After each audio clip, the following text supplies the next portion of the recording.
Nos encontramos en la librería Sor Juana Inés de la Cruz del Fondo de Cultura Económica en la ciudad de Toluca. No estudio por saber más, sino por ignorar menos. Ciudad Quebrada, de Humberto Musacchio. Humberto Musacchio es un periodista que ha sobresalido principalmente por su trayectoria en el periodismo cultural. Humberto, el maestro Musacchio, nos muestra cómo se escribe una crónica, y es precisamente esta de 1985 la que vamos a leer en esta importante colección de Vientos del Pueblo del Fondo de Cultura Económica. ¿Me acompañan a leer uno de los capítulos? Los temblores de 1985 causaron daños severísimos y pérdidas irreparables, pero también marcaron el surgimiento de una nueva conciencia de los capitalinos, quienes confirmaron que ya nada podía esperar de un régimen corrupto, enfangado en la ineficacia y la frivolidad. Por algunos días, los habitantes de la metrópoli tomaron en sus manos el orden y demostraron que no necesitaban de las autoridades impuestas.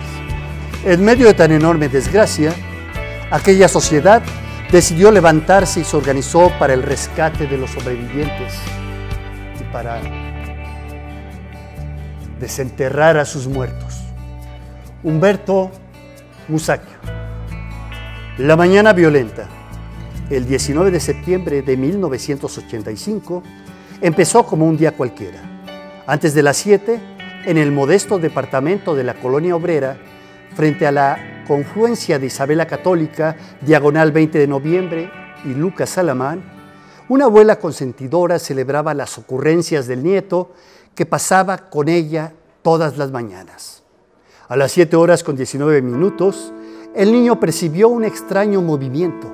Creyó que la abuela, siempre afanosa en distraerlo, había ideado algún juego que consistía en mantenerse de pie sobre un piso que se mecía. Pero ella, desde luego que no jugaba. Oía sin prestar atención a la pantalla de su televisor, que transmitía por el Canal 2 su primer noticiero. En ese momento, la locutora Lourdes Guerrero, mientras se levantaba de su asiento con voz nerviosa, dijo 2 veces: ¡Está temblando! ¡Está temblando!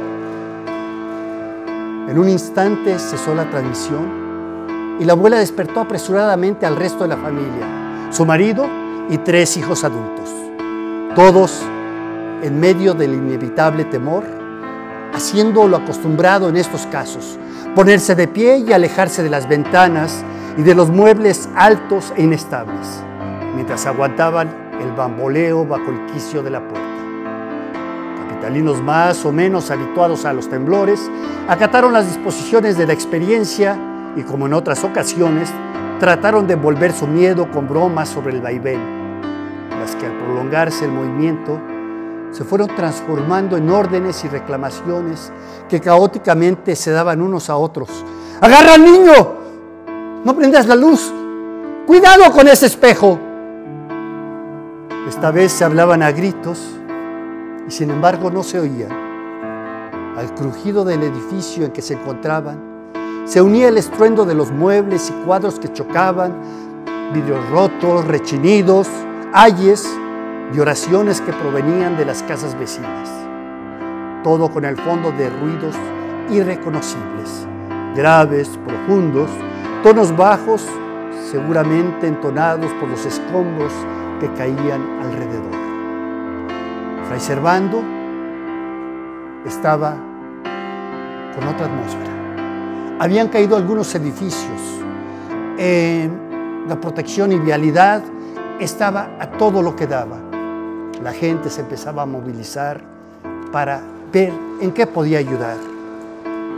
Al llegar a Izazaga, vieron al fondo, hacia el oriente, la densa nube que cubría el Hospital Juárez.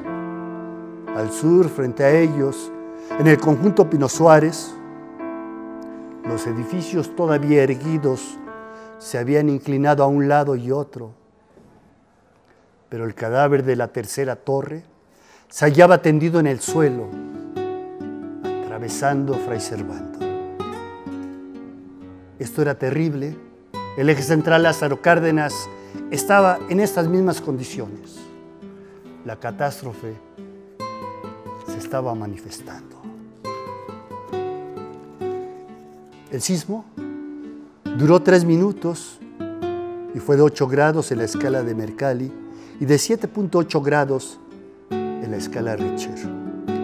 Después se diría que 8.1 y hasta 8.3. Supieron también que un sistema de medición califica los efectos perceptibles del movimiento telúrico y el otro cuantifica la energía desplazada. Esta es una síntesis de Ciudad Quebrada, de la primera crónica de Humberto Musacchio. Los invitamos al siguiente libro, El laberinto de letras con Ostoa.